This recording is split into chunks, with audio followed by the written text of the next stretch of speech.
இந்த காலை ஜெபத்தின் மூலம் உங்களை சந்திப்பதில் மிகுந்த மகிழ்ச்சி அடைகிறேன். உங்க வாழ்க்கையில சில நேரம் இப்படி ஒரு நிலைமை வந்திருக்கா? எல்லாமே சரியா தான் தெரியும். ஆனா, எந்த முடிவை எடுக்கணும் அப்படிங்கிறது மட்டும் நமக்கு தெரியாது. 2 கதவுகள் திறந்திருக்கும். ஆனா, எந்த கதவுக்குள்ள போகணும் அப்படிங்கிறது நமக்கு தெரியாது. 2 வாய்ப்பு இருக்கும். ஆனா, எது தேவனுடைய சித்தம் அப்படிங்கிறது தெரியாது. சில நேரம் நான் தேவனிடந்து ஒரு ஒரு அடையாளம் நம்ம கேட்போம். கர்த்தரே நான் என்ன செய்யணும்? இந்த வழியா? இல்ல அந்த வழியா? ஆனா பதில் வராத மாதிரி தோணும். அந்த அமைதியான நேரம் தான் ரொம்ப கஷ்டமான ஒரு ஒரு பாதையா நம்மளுக்கு காணப்படும். ஏன்னா, எதிரி நம்ம பயமுறுத்துவான். தவறான முடிவு எடுத்துட்டா என்ன ஆகும்? இந்த வாய்ப்ப விட்டுட்டா என்ன ஆகும்? தாமதம் ஆகிட்டா என்ன ஆகும்? அப்படின்னு எதிரி என்ன பண்ணிட்டே இருப்பான்னா, நமக்குள்ள ஒரு பயத்த உண்டு பண்ணிக்கொண்டே இருப்பான். ஆனா, இன்று தேவன் சொல்லும் வார்த்தை என்ன தெரியுமா? "நீ வழிய பற்றி கவலைப்படாத. வழியை உருவாக்குகிற நான் உனக்கு முன்பாக போகிறேன்." அப்படிங்கிறத ஆண்டவர் இன்று உங்களுக்கு வாக்குத்தத்தமாக இந்த வார்த்தைய ஆண்டவர் உங்களுக்கு கொடுக்கிறார். இந்த வீடியோ நீங்க முழுமையுமா பாருங்க. எங்களோடு கூட இணைந்து ஜெபிங்க. கர்த்தர் நிச்சயமா உங்களுடைய வாழ்க்கையில ஒரு பெரிய அற்புதத்தை செய்வார்.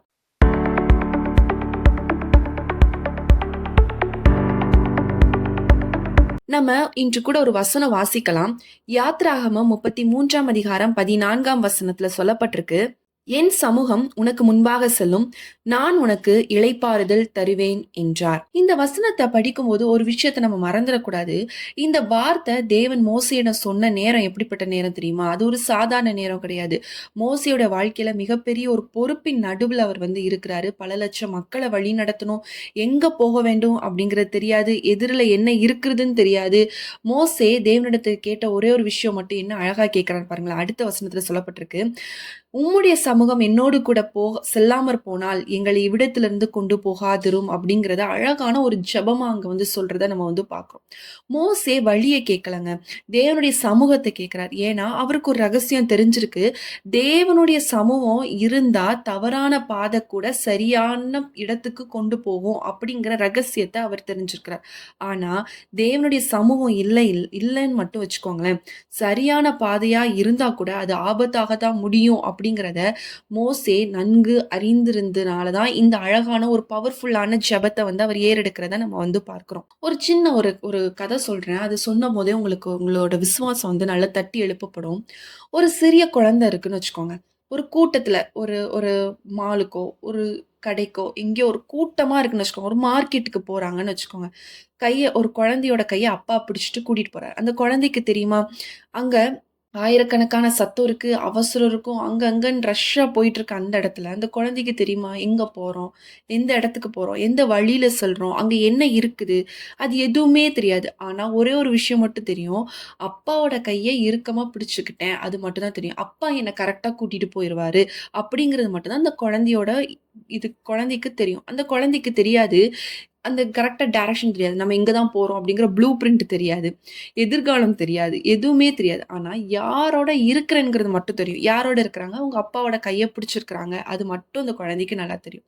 இன்று தேவனும் உங்களிடத்துல அத மட்டும் தான் சொல்றாரு.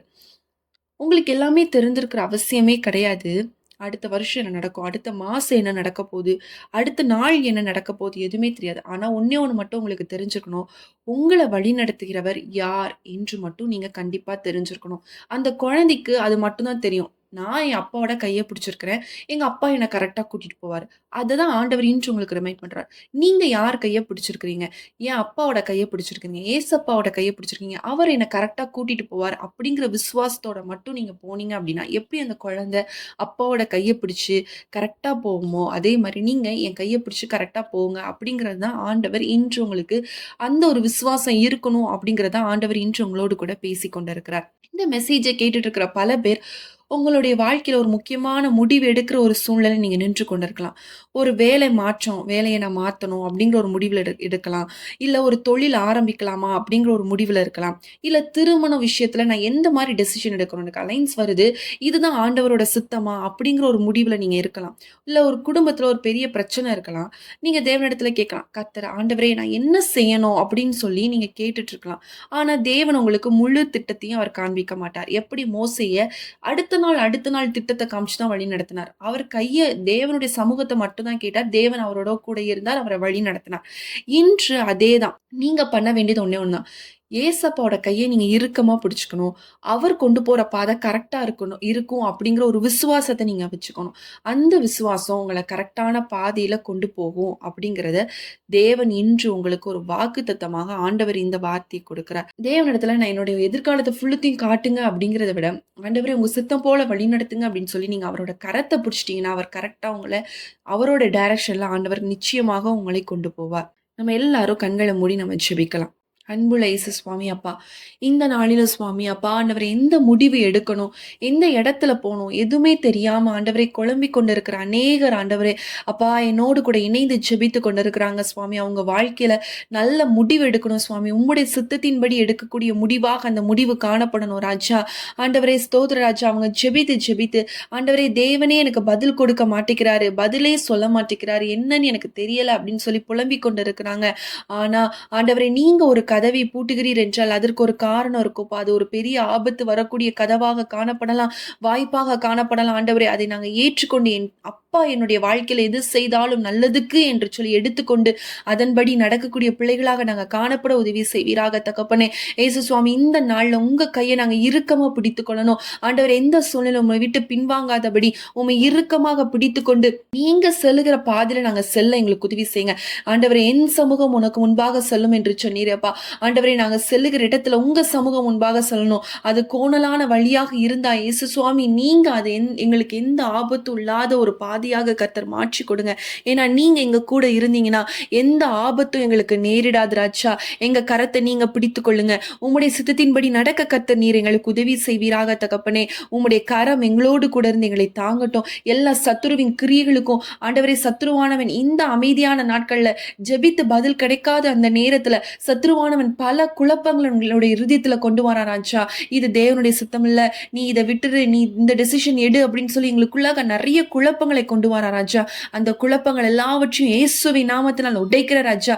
எங்களுடைய சிந்தனைக்குள்ளாக சத்துருவானவன் செயல்படக்கூடாது இயேசுவின் நாமத்தினால. ஆண்டவரே உம்முடைய சித்தத்தின்படி நடக்க உதவி செய்யுங்க. உங்களுடைய கரத்தை இந்த நாள்ல நாங்க இருக்க பிடித்துக்கிறோம் ராஜா. நீங்க எங்களை வழிநடத்தி சொல்லுங்க அப்பா. உங்களுடைய கரத்துல எங்களை ஒப்பு கொடுத்து செபிக்கிறோம். இயேசுவின் நாமத்தில் செபிக்கிறோம் நல்ல பிதாவே, ஆமென். இந்த நாள்ல ஆண்டவர் உங்கள அவருடைய கரத்த பிடித்திருக்கிறார். அந்த கரத்த நீங்க எந்த சூழ்நிலையிலும் விடக்கூடாது. உங்களுடைய சுயத்திற்காக அவரை ஒதுக்கிவிட்டு நீங்க எந்த விஷயத்தையும் செய்யக்கூடாது. ஏசப்பா உங்க கரத்த பிடித்திருக்கிறாங்க. இந்த பிடித்தலோட நீங்க உங்க வாழ்க்கையை நீங்க வழிநடத்தும் பொழுது கர்த்தர் நிச்சயமா உங்களுடைய வாழ்க்கையில ஒரு பெரிய அற்புதத்தை ஆண்டவர் உங்களுடைய வாழ்க்கையில செய்ய போகிறாரு. விசுவாசமா இந்த வார்த்தை எனக்குன்னு எடுத்துக்கொள்ளும் பொழுது கர்த்தர் நிச்சயமா உங்களுடைய வாழ்க்கையில கிரியை செய்வார். இந்த வீடியோ உங்களுக்கு ரொம்ப யூஸ்ஃபுல்லா இருந்திருக்கும் என்று சொல்லி நான் கர்த்தருக்குள் விசுவாசிக்கிறேன். நீங்க இதை அநேகருக்கு ஷேர் பண்ணுங்க. அது நிச்சயமா உங்களுக்கு ரொம்ப உதவியாக இருக்கும். உங்களுக்கு ஜெப குறிப்புகள், பிரேயர் பாயிண்ட்ஸ் இருக்கும் அப்படின்னா ஸ்க்ரீன்ல தர வாட்ஸ்அப் நம்பருக்கு மெசேஜ் பண்ணுங்க, இல்லைனா வாய்ஸ் நோட் பண்ணுங்க. கண்டிப்பா நாங்க உங்களுக்காக ஜெபிக்கிறோம். மீண்டும் உங்களை அடுத்த ஒரு பிரேயர் வீடியோல சந்திக்கிறேன். கர்த்தர் உங்களை ஆசீர்வதிப்பாராக. ஆமென்.